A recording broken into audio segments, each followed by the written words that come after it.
Hi and welcome to WWE Girl Talk. I'm Coral. I'm Ashley. And today we're reviewing the Raw after WrestleMania. Yeah. The 30th of March. Now before we start, I just want to say, obviously if you have watched our review and our predictions for WrestleMania, you know that we do a forfeit. Basically, it's quite a big one, so it's going to take a while to film. You will definitely get it because I really want to do it because I lost.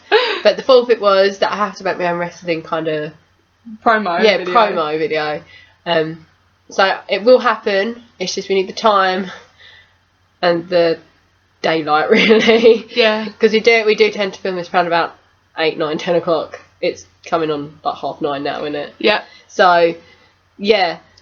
I'm just glad I didn't lose. I really want to do this. I was glad I lost. I was so glad I lost. But yeah, so it's going to take a little while, but we will get it.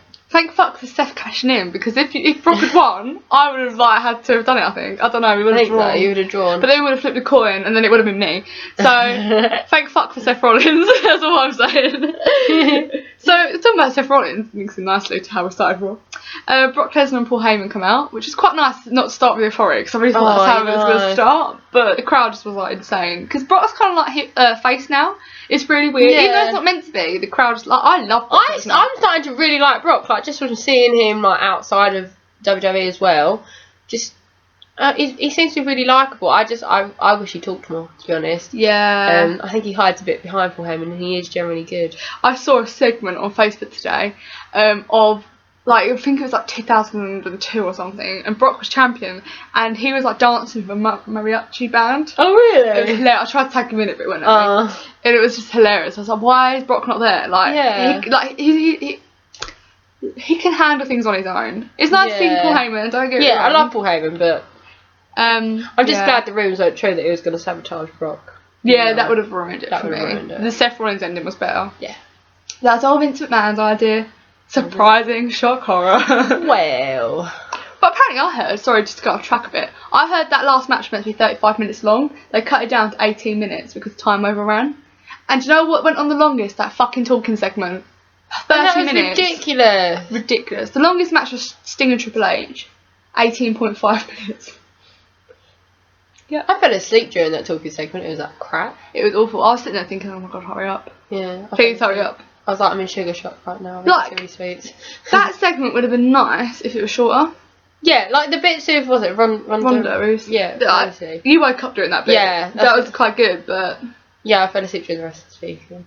It's just... The beginning bit was just ran on for too long. Yeah. Also, what was it? There's rumours that Punk's going to come on with Ronda Rousey. Yeah. Punk's meant to come back at Extreme Rules with Ronda Rousey. I mean, that makes me wonder now, all this shit that happened with CM Punk WWE, whether that was just a publicity stunt between the two of them, like all of them, like, because it's a bit funny that one, Ronda Rousey is allowed to be on WWE from because they're so different, no, so rival companies, and now all of a sudden CM Punk jumped ship, but is back at Extreme Rules with Ronda Rousey. Like, I thought it's a bit weird. I think it's a bit funny. Especially all this talk of like Brock going there, well. I feel like they kind of joined together to try and take over everything. Yeah, because the thing is, if they join together, they get their audience, they get vice versa. They mix the audiences, don't they? Get more. It's a clever move, but don't try and trick us all. Yeah, we're not that stupid. Well, some of you are. No, I'm joking. Anyway, we need our viewers, you're smart because you watch us. We need to talk about Raw. We do. We've completely gone off track. We do. 4 minutes. This is like the speaking segment. Oh no, sorry. I'm sorry. We're just going to bring out Ronda Rousey. Yeah. We're going to bring out The Rock, and then we're going to just have a bunch of bullshit for about 20 minutes. No, but we need to catch up to speed on all the rumours and stuff that's come out. And there's also Extreme Rules matches already. Yep. Everyone's going to get injured before then. I shared a link on our Facebook, so go and have a look. I need to check that out. Was that at work? I was pretty at work. I'll catch up to speed in a minute. I was being... You can go and have a look. Yeah, we need to talk about Raw now. Yeah.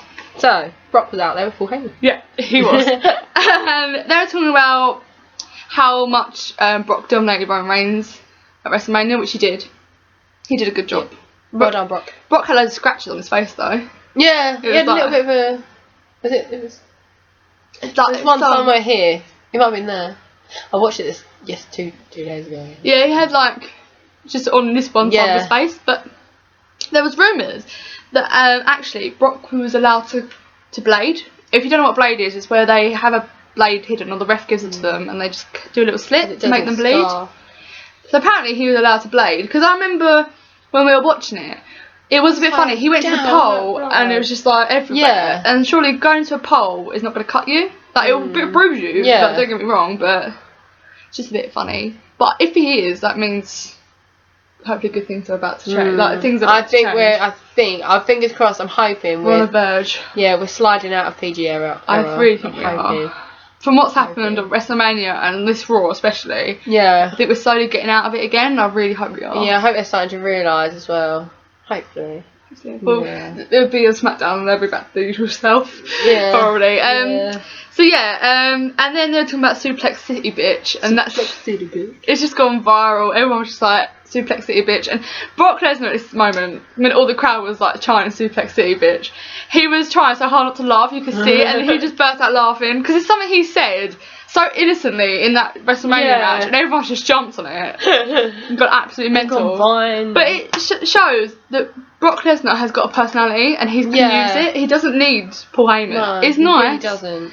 I love seeing Paul Heyman, but I think we're missing out on Brock, and I think that'd be a really good thing. But Paul Heyman was on fire on the second one. He really, like, I didn't realise he was talking for 15 minutes. Did you know Was that? it 15 minutes? I was timing it when I was writing just down. I was like, I did not know when I was watching it he was talking for 15 minutes. I thought it was like 5 minutes max. It was so good. And then he's talking about Seth cashing it in and reinstating his, Seth cashing it in, and how much of a snake Rollins was just as Lesnar was about to win. Yeah, because he technically didn't beat Brock, so Brock's still unbeatable. Yes. Unbeaten, rather. Yeah. So, and he beat Rollins. Reigns. He pinned Reigns. Yeah. And I wrote a tweet and I thought it was hilarious. I don't know if you've seen it. No. But I put, I can't wait to see Seth reign with the championship. I thought, oh my god, why has no one said this yet? I'm going to say it first. So I did. Retweet it, bitch. Yeah. It's on our Facebook too. Plug City, bitch. What can I say? And, so yeah, and then Paul Heyman was like, Brock's reinstating his rematch clause for tonight. That's going to happen. And everyone was like, yeah, I would love to have seen that. That would have been so exciting to see it all happen so quick. Yeah. So I think sometimes WWE sit on things too much where it gets boring. Yeah. Or they rush things too quickly and there's not enough build-up. But the build-up, because they did it in such a good way, the build-up was like here already. Like there was no need for a build-up, it's there. Then Stephanie McMahon come out and she was like, oh, Seth's not arrived yet. He was on the Today Show doing an interview because he's the new champion. And it was meant to be your spot. Yeah, but it's not. And he did a great job. It was always Seth Rollins' spot. Yeah, that was booked weeks ago. Yeah. And she was like, I'm sure Seth will arise to the challenge when he arrives to Raw. And she can't walk off. And then Paul Heyman was like, it's not a prediction, this is a spoiler. I thought it was brilliant. Yeah. I love that line. I'm going to start using that for everything. This is not a prediction, this is a spoiler. And he was like, it's over a decade since Brock wrestled on Raw. And I was like, what? Yeah, that's incredible. Damn. I was like, I swear he's wrestled, but he hasn't. He's beat people up. Yeah. He hasn't had a match. I know, I was like, mate, I was like, whoa, I didn't even notice. Until you said that, you idiot. No one noticed until you said it. And could have got away with it if it weren't for those meddling talkers. Yeah, that was like they walked off happily, and the crowd were on a high already. Yeah. From the beginning, it was brilliant. And it wasn't like dragged on too long. I'm glad when Steph came out, I was like, fucking hell. But luckily she went sounded like Vicky Guerrero as well when she came out. She's very screechy at the moment. I don't know what's happened. I miss Vicky Guerrero. I say that like once every fortnart. Yeah, but I do miss Vicky Guerrero. I really want to see Paul Heyman be GM. Yeah. Or Kane. Yeah. Or Santino. Santino would be so good. Santino. So we then had the first match of the night: Dolph Ziggler versus Daniel Bryan for the Intercontinental Championship. No. Daniel Bryan was meant to win at WrestleMania. We know what we're talking about. You know who we're talking to. Someone said that we didn't know what we were talking about because Dean Ambrose was meant to win the title, but he had a concussion, so he couldn't. Can I just clarify? That's bullshit because Dean then has a fight with John Cena on Raw tonight. So if he had a concussion, he wouldn't be there. And not only that, if he got concussion before WrestleMania, they wouldn't have let him do the match and get thrown into that ladder. Yeah, so I think some of people don't know what they're talking about. You don't know what you're talking about, mate. But we do. And we were right about Daniel Bryan. And we're right about what's coming up next. And can we also just say, they also set up Daniel Bryan and Dolph Ziggler weeks ago. Yeah, we've said this. We called this 3 weeks ago. We called this. It was obvious. The fact that Dolph kept saying, do you know what? I realised the other day, right? Daniel Bryan did exactly what Dolph said he did a few weeks ago. Because Dolph was like, well, you always take the glory and do nothing anyway. Yeah, that's what happened. That's what happened.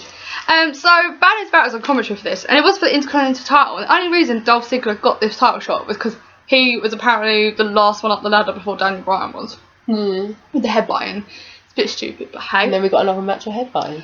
We did. I was about to say, there was a lot of rolling around, a lot of headbutting, and for some reason there was a "This is awesome" chant, and all they do is rolling around. We got the "This is awesome" chant. I think this is WWE dubbing. I genuinely think this is dubbing. We'll get to that in a minute, but carry on. Okay. But it's like they were just tussling and headbutting, and it was just like, "What are you doing? Don't get it. Why are you doing this? It's weird." And the end of the match got a bit better, but it had its moments. But considering we've got two really good wrestlers here, and we're not getting much more than tussling and headbutting. It's more of a brawl, not really a match. So yeah, don't get me wrong, it was quite an aggressive match, to be honest, which I'm quite surprised about. Yeah. Like, in terms of how they did other moves, it was quite aggressive, but I don't really want to just see headbutting and punching. Headbutting is like the worst thing you can do in wrestling, unless but Paige did it later on. Sorry to cut. We said on WrestleMania, she hasn't headbutted for a while, and then she headbutted, and I was like, fuck's sake. Anyway, Daniel won the title with a knee to the face. And then, Bad News Barrett was a commentary. I can't remember if I said that. You did. Oh, I did. I'm just repeating myself now. And Bad News Barrett got up and tried to attack them. Well, he tried to attack Daniel Bryan, but then Sheamus come out. And looking weird. Oh my god, he's got a mohawk. You look stupid. You cut into the wrong bit. You got story. Find the story first. She does this all the time. I try and build a story. I get overexcited. So yeah, Sheamus had plaits in his beard and a mohawk. It looks ridiculous. Yeah. Proper guy with the Viking look. Yeah, and just want to say that I called this. This is how I tell you we know what we're talking about, because we called this. Bitch. Sheamus come back, and what did he do? He attacked Bryan, which I tweeted about literally a couple of hours before Raw started. Really? I think it was the day before. I said, Sheamus going to come back and attack Bryan. What do you all think? A couple of people agreed. Someone said Rusev, and I was like, I'm just going to ignore your comment. I'm not going to get an argument about this. But yeah, so he attacked Daniel Bryan, which I said was going to happen. He then attacked Dolph Ziggler as well, which is kind of, standard. It's going to happen. Everyone attacks Ziggler. Yeah. Ziggler got beat up a lot by Sheamus. He did. A lot more than Daniel Bryan. So I'm wondering, I think he's going to go... So Ziggler maybe it's a triple threat situation going on. Yeah. So the thing is, I think he's going to go more for Bryan, because obviously he's had a few WrestleMania matches with him. Yeah, bring that old shit. Yeah, and WWE like to repeat themselves. Yeah, so there was a "You look stupid" chant from the crowd, which is brilliant. It made me laugh. Poor Sheamus. But I think if he is heel, I think he's going to be so interesting. He's going to be so good. He's going to be really good as heel. I can't wait. Genuinely... Well, someone told me, I can't remember if it was Matt, but someone said that we always mention him now. Sheamus hasn't been heel since 2011. That's 4 years ago. It's a long time. He's got all that heel energy inside of him. He's got to get out now. It's going to be brilliant. But there's no more cute cuddles with children. He can still do that. Okay. That sounds wrong. Yeah, it's just so adorable when you see children in the crowd. That's Sheamus isn't a pedo. Just to clarify, Sheamus is not a pedo. No matter what he looks like right now, he is not a pedo. So he grabs the mic after he attacks everyone and literally says, "I'm back," and walks off, which is perfect. Straight to the point. Don't need anything else than that. We don't need riddles. No, we don't need... Scene to take notes. Yeah, we don't need, I did this and now this moves that. No, what are you on about? I'm back, bitches. See you later. Yeah, exactly. Perfect. Then we had a really good match. I really enjoyed this match because we brought up a new tag team, which I love. Yeah. And I know we've seen Sin Cara a lot, but and Kalisto... like, what's he all about? Why have we got Sin Cara? This is why Sin Cara is here. Whoa! Like, I was excited. Damn. I was sitting like, whoa! I stopped with my phone. I stopped making my toast. That serious shit right there. Yeah, I like my toast. And basically, I've been watching Raw by carrying my iPad around the house when I get ready for work in the morning. So I've watched it over the last 2 days, and literally I stopped making toast. I was like, brilliant, brilliant. This should have only been.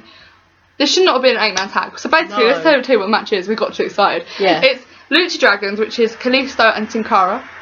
Who is Kalisto? No one has told us. NXT babes. NXT. Has he literally just been brought up from NXT? Yes.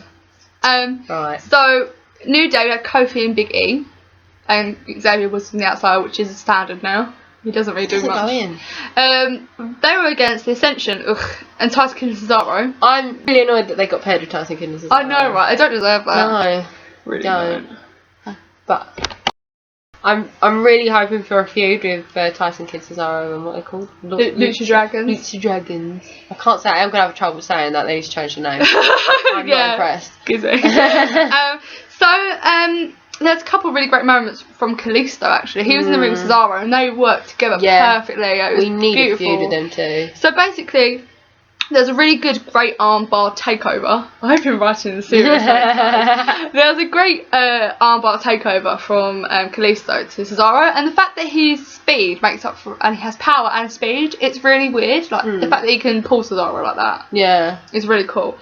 There's also this great moment where Cesaro actually went to powerbomb Kalisto, but as he went to lift him up, he jumped and landed on Cesaro's chest. Oh yeah, I remember that one. And flipped off backwards and landed on his feet. Like he did a backflip off Cesaro's chest, and I was like, why was the one where he did this like round thing? Oh yeah, he did like a really like a 360 Hurricanrana basically. Yeah. And Cesaro was like outside the ring, like, oh my god. Yeah. But I nearly threw my water. I was like, what is this? This is amazing. And I literally was like, oh my god, it's amazing. Where have WWE been hiding them? I know.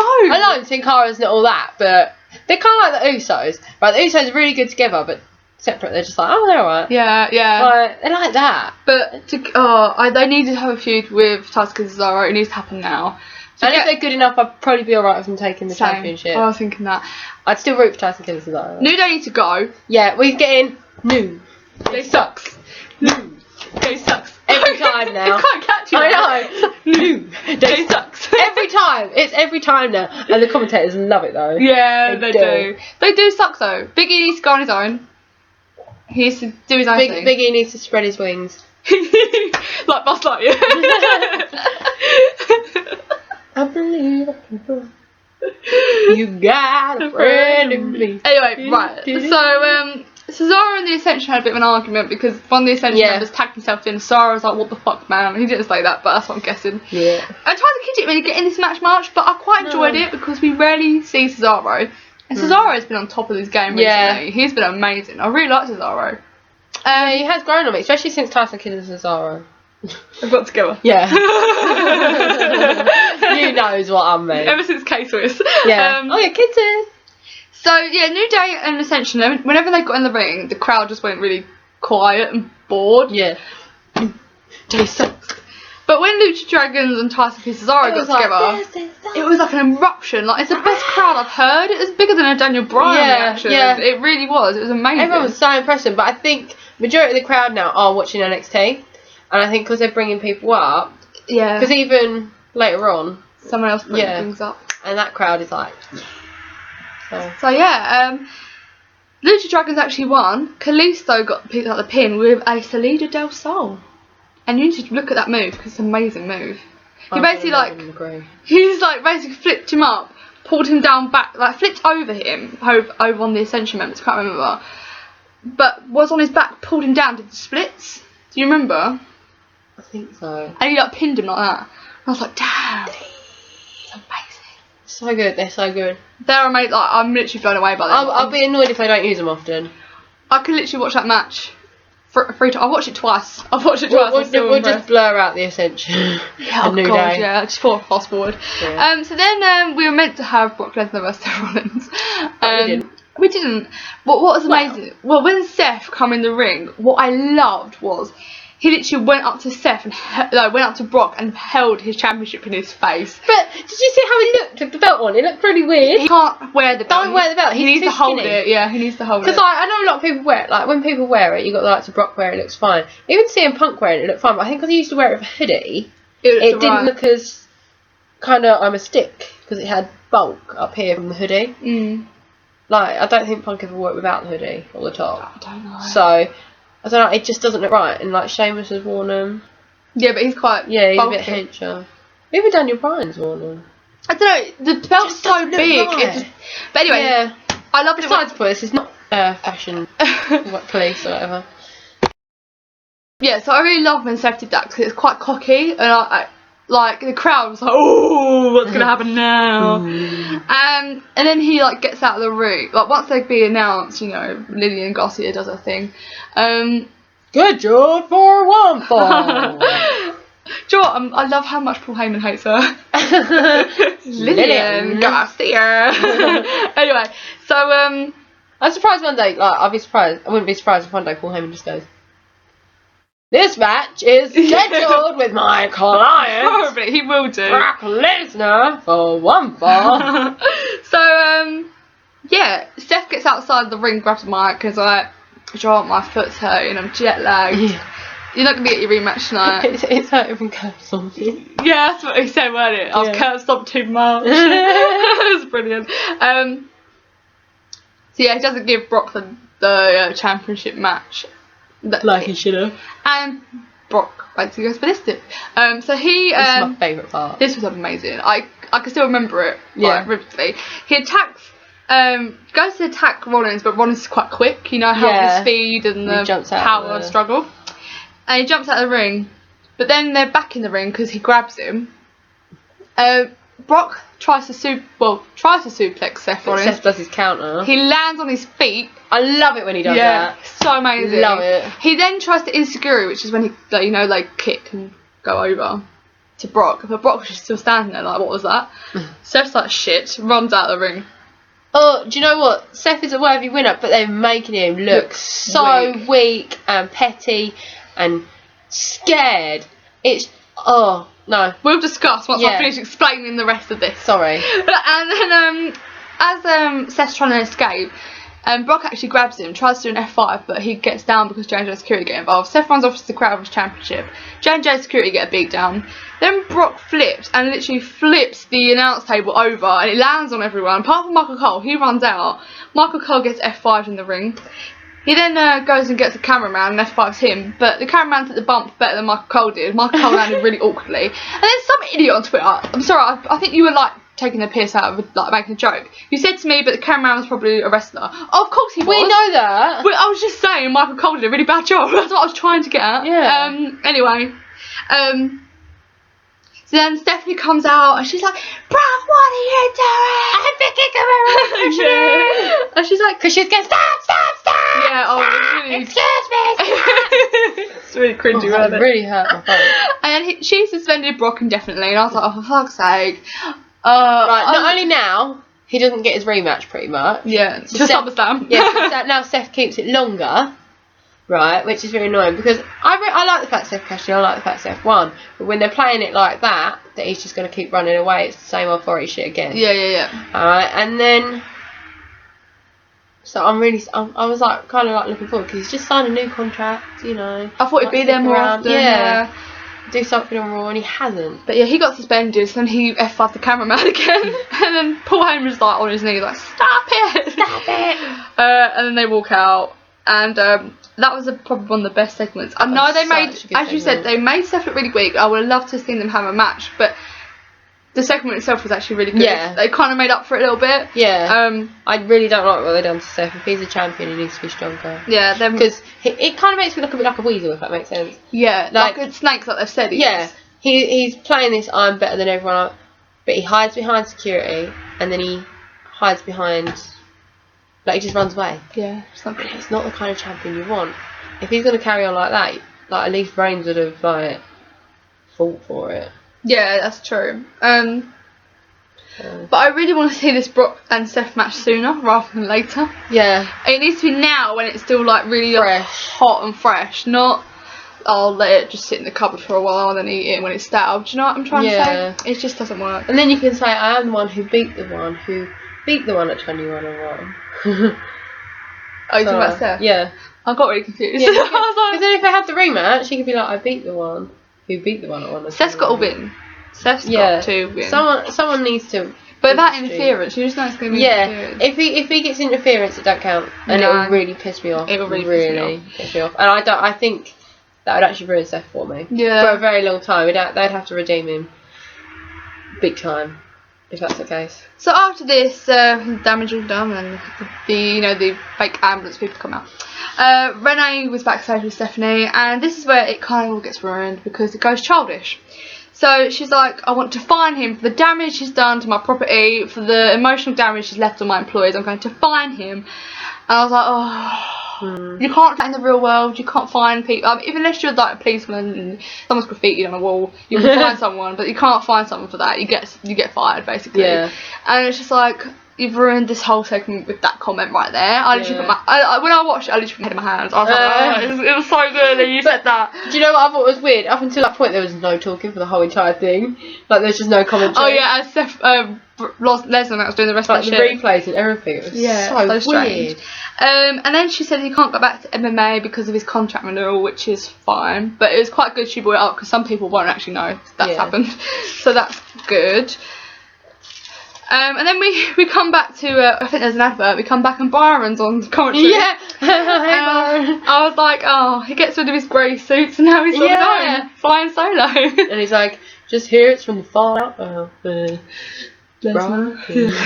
I'm standing here, he has no chair. Yeah, they all stand up for the rest of the night. Because later, Jerry Lawler joins him. It's because they're like, shit, Brian's really crap, get Jerry out there, get Jerry out there. And then they're like, later on they're like, you're wondering why it's not SmackDown. We're usually on SmackDown. Never on Raw. Jerry made me laugh. He's like, yeah, I don't want to be here. Did it?